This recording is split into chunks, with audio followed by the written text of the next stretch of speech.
Welcome to the first ever episode of the Bites podcast. I had no plans to do this at all, but someone suggested on social media that perhaps an audio version of Bites would go a long way, and maybe it will. So I'm going to give it a go. It might not be as polished as some of the other podcasts because this needs to now be squeezed into each day, but I do hope that it helps you. So I'm going to start with Bites from the 1st of July because it was a very meaty day.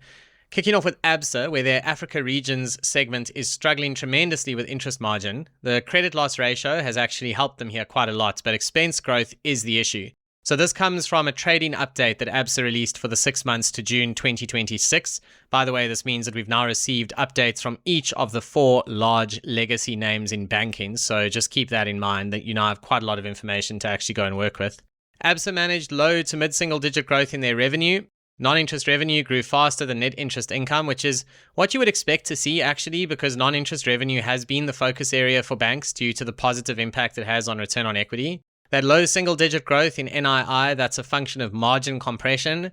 What that basically means is that rates have come down in key African countries. Loans and deposits grew by mid-single digits, but if your rates have come down a bit, then you're going to see a somewhat muted impact on net interest income.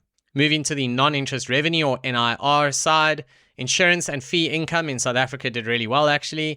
Trading income had a strong first quarter and then it slowed down, which is a bit of a surprise given the level of volatility we saw in the second quarter. Normally, when you see volatility come through, you would expect to see lots of action in the trading side of the business, lots of flow. Operating expenses were up low to mid-single digits, and there is the issue that we face here, is that Absa's cost-to-income ratio has moved the wrong way. It's not encouraging for margins or the value that investors are willing to actually place on Absa's shares. Credit loss ratio, that may have saved the day, flat impairments and an improved ratio, but the problem is that that is actually really hard to bank on. Whereas you'll look at the management team and say, well, they're managing expenses really well, that looks good for margins. The credit loss ratio includes many things that are way out of management's control. So it may have transformed the weak performance in pre-provision operating profit into growth in headline earnings of mid to high single digits. And it might mean that return on equity is similar to the previous period at 14.8%, but it's still not a high quality thing for the market to attach to. Return on equity for the full year, 15%, that's the expectation at least. It's below what they initially thought they'd manage due to that margin compression in Africa. Strong Rand is also not helping them thanks to the earnings coming from African subsidiaries. So summary here, Absa is underperforming Nedbank in 2026, and when I ran a poll in Bites on this topic, Absa was also underperforming Nedbank. More people would choose Nedbank than Absa. Although interestingly, Standard Bank and First Rand still very much the popular picks here. So the best banks seem to still be the most popular. It's not a hugely surprising outcome in a poll, and it's not necessarily a reflection of how the performance in the business is matching the valuation at the moment, because I think Nedbank's recent performance was actually pretty good in the context of the modest valuation of that group. We then move on to Fortress Real Estate, where they had no issue raising capital from the market. They planned to issue 52 million new shares, and thanks to the level of demand out there, they upsized it to over 55.6 million shares. They managed that at a discount of just 1% to the 30-day VWAP. So well done, Fortress. That's very good. Not surprised to see that they increased the raise. It's increased the number of shares in issue by 4.5%. So this just shows you how impressive it is that property companies can wake up and go and increase the number of shares in issue by 4.5% literally in one day and raise 1.35 billion Rand through the process, giving them lots of flexibility in the acquisition and development pipeline. This is why property companies enjoy being listed on the JSE. Third big story in Bites that day was around Gemfields. Unfortunately, it's just going from bad to worse for them. It really is horrible, actually. Being through such a tough period, this business, and things don't seem to be getting any better. The company's parting ways with their CEO by mutual agreement. They're promoting the current CFO up to interim CEO. We'll have to wait and see if that promotion sticks.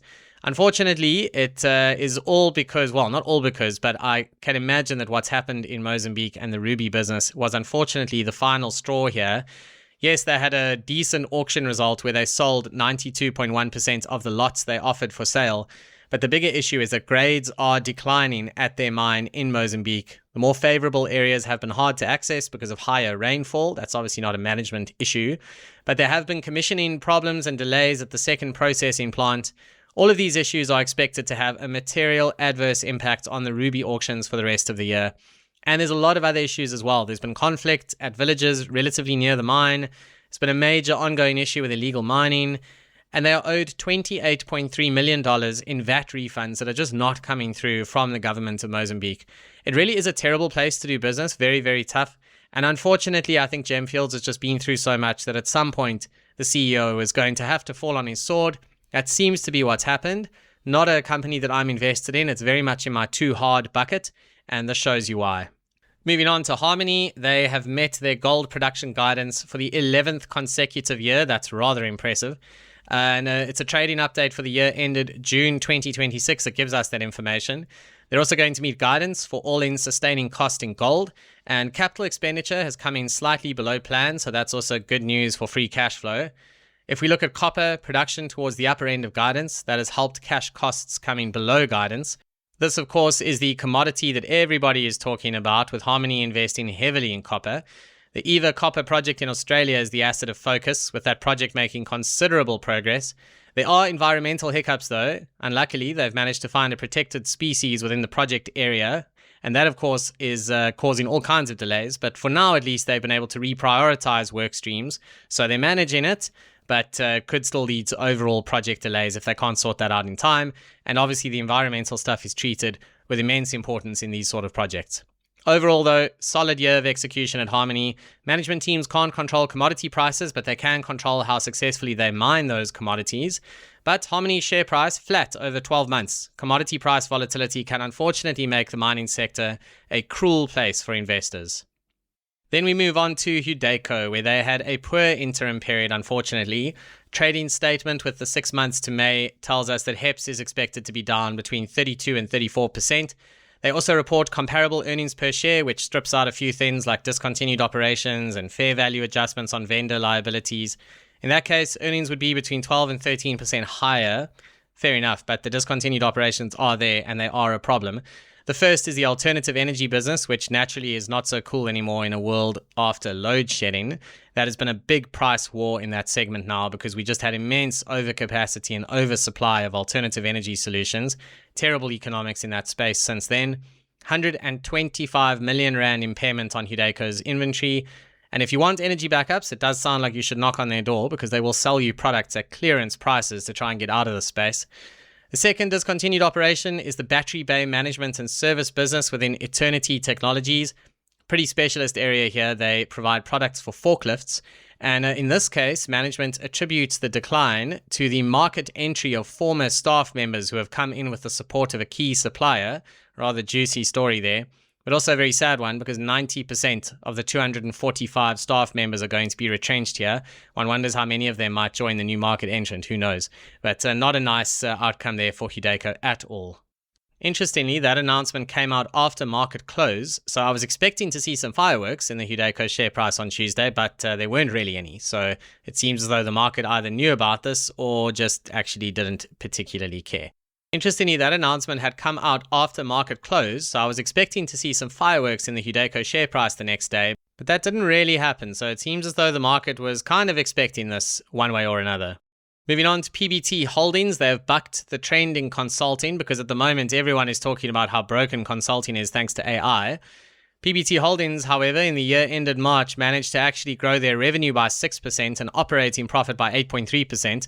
Solid top-line performance at a time in the world when tough questions are being asked about consulting business models. Their efficiency initiatives decreased their operating expenses by 9.9%, so that's a proper highlight. Well done to them. This obviously grew headline earnings per share growth of 17.6%, but normalized HEPS, which is perhaps the safer metric to use, was up 10.8%. Little blemish was cash generated from operations, down 6.6%, but these sort of swings do happen based on the exact timing of working capital movements, so not the end of the world. And the total dividend for the year was up 8.1%, so very nice high single-digit growth there. It's been a solid stock over the past 12 months. Look, obviously you want to see revenue-driving growth rather than cost-cutting, but I think 6% revenue growth is very decent. Now for Sun International, just a very quick update here after they had a capital markets day earlier this year in March. They are waiting to do their interim results in September, but in the meantime, they've given us an update on the 6 months to June 2026. Revenue is the only metric covered at this stage, with growth of 6% being in line with guidance. I think 6% is pretty good when you consider the amount of disruption to global travel. And they've also been repurchasing shares. They've picked up 2% of issued share capital in the market at an average price of just over 50 Rand a share. Current price is at around $54, so they have enjoyed the fact that they've been able to buy shares at a lower price than the current rate, but it is a rising market, so at some point they'll need to be careful with the prices they are paying. The casino business overall has been having a very tough time, but there is more to Sun International than just the traditional casinos. The resorts, etc., are obviously driving the story, although I look forward to seeing the results in a couple of months. It's always very interesting to work through them. Now on to Sephaku Holdings. They reported results for the year ended March 2026. Relatively complicated financials because they have one subsidiary and then they have one associate. And if you account for an associate, you basically just bring in one line item on your income statement, whereas a subsidiary, you consolidate line by line. So if you look at the group revenue, for example, what you're actually just looking at is Métier as the 100% owned subsidiary. You're not seeing any of Sepchem's results coming through on that line item. Group HEPS was up 20.3% to 37.91 cents.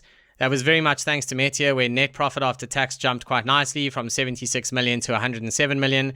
Sepchem, unfortunately, a drag on performance there. Profit down from 43 million to 25 million. The share price has tracked the earnings growth over the past year, up around 20%, so not much to report there. Good year for the company, mainly because the business they own more of, that is also much bigger, is the one that did well. Always helps when that happens. Second last one is Resilient REIT. They have lived up to their name here. They've done very, very nicely. I think the whole property sector is actually doing rather well. They've come out and said that they still expect 9% growth in their distribution for the full year, and this is based on a pre-close update for the 6 months to June. In South Africa, retail sales were up 3.3% for the 5 months ended May.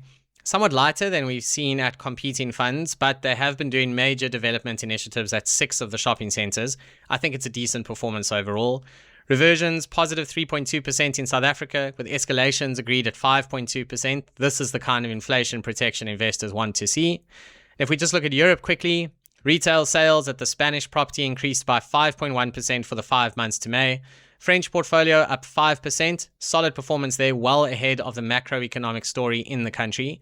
So overall, 9% guidance for distribution growth, really good. I'm a fan of the REIT sector generally, certainly compared to stuff like buy to let. So always encourage people to go and do more research in that space. And then finally, and perhaps the most interesting of all, was Thungela, where Transnet Freight Rail has actually helped them. Isn't that amazing to actually read that? So many years gone by, we've read about how Transnet is hurting the people, but they actually helped Thungela in the 6 months to June 2026, and thank goodness for that. The other feature of this period was that coal prices stayed largely with the shape of oil and gas. In other words, they rose in response to the Middle East conflict and then moderated. The Richards Bay benchmark price, which is the more important one for Thungela, has unfortunately lagged the growth in the Newcastle benchmark price on the Aussie side, mainly due to weaker buying by Indian customers over the period. It's very interesting how coal prices are actually somewhat regional, depending on where the stuff is being mined and then where it's going. So with 6.3 million tons of production in South Africa versus only 2 million at Ensham in Australia, the Richards Bay price is the more important one, so it is a pity that it lagged. And unfortunately, because of exchange rate movements, it's actually even worse.